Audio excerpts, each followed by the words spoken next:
What's up everyone? Welcome to 126 Motovlog. It's a new year. Definitely, we should have a new gadget na gagamitin natin sa ating motovlogging. This will be a simple unboxing of Insta360 1R twin camera. Doon sa mga previous video natin, ang gamit natin kasi doon na camera is SJ-Cam SJ6 Legend. So, upgrade naman tayo. Try natin yung 360 kasi on the videos na nakikita ko sa YouTube, patok na patok talaga yung 360 video. So ngayon, sisimulan natin i-unbox to and later, we will do a test video. So simulan na natin buksan to.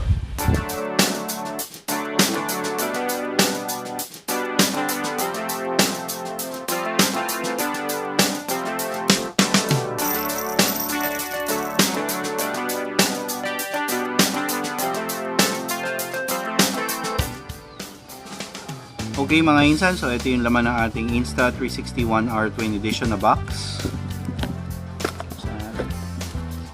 Okay, so unang-una yung mod and then yung 4K lens camera. So maliit lang siya, hindi ko siya ina-expect na ganito siya kaliit actually. Alright, so yan, yung una. Pangalawa yung 360 camera na mod. So may cover pa. Sumunod yung battery. Ito yung battery sa loob, yung sa lalim, gilid. So yan yung battery, and then another box. Wala na, silica gel. So tabi muna natin yan. Insta360 sticker, silica gel, cloth. Siguro ito yung panlinis ng camera, and then yung pang lock either sa helmet or sa tripod, yung case, yung taas, yung power record button, open and close, 360 cap. Ito yung protection niya siguro sa... Tama, ito yung protection niya sa 360 lens niya. Siyempre, sensitive yun eh. So, next is the USB Type-C. So, Type-C siya mga insan, hindi siya mini USB. Okay. Ano pa ba? Wala na. Yun lang.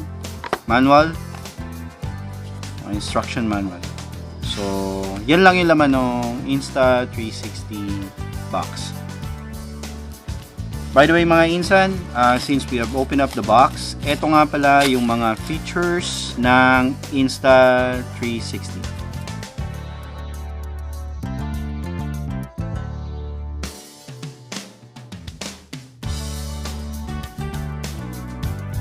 Just a size comparison para may idea talaga kayo kung gaano siya kalaki.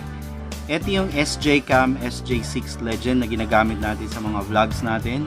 Ito yung Insta360. So medyo malaki lang siya ng konti kung isasama natin yung kanyang battery. So push muna natin yung battery. Yan. Yan yung battery. Kasama na siya. So hindi siya ganun kalaki. Medyo maliit lang siya. Yung 360 kasi is almost the same size din ng 4K. So, size comparison, yan lang siya. Medyo malaki lang siya ng konti. Hindi naman siya technically ganun talaga kalaki. Okay. So, yan yung ating size comparison. Okay mga insan, so yan yung napaka-simpleng unboxing natin ng ating Insta360. Syempre, hindi naman matatapos yung unboxing kung walang test video. So ito yung test video ng 4K and ng 360.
Okay, so mga insan, yan na yung kabuuan ng ating unboxing together with the 360 and then 4K sample video ng ating bagong Insta360. I hope nagustuhan niyo itong video na to. Dun sa mga hindi pa pala nagsasubscribe, please help me grow this YouTube channel by clicking on the subscribe button, notification bell, and then you can send me also comments para ma-improve ko pa yung mga susunod nating vlogs, yung unboxing, kung meron man tayong bagong gadget na darating. And then, syempre, yung mga places na pupuntahan natin, katulad ng trail, katulad ng mga long rides. So again, mga insan, maraming salamat for spending time watching this video. Don't forget to hit like, share, subscribe, and also hit the notification bell icon for you to be notified on the upcoming videos. And thank you very much. God bless and ride safe.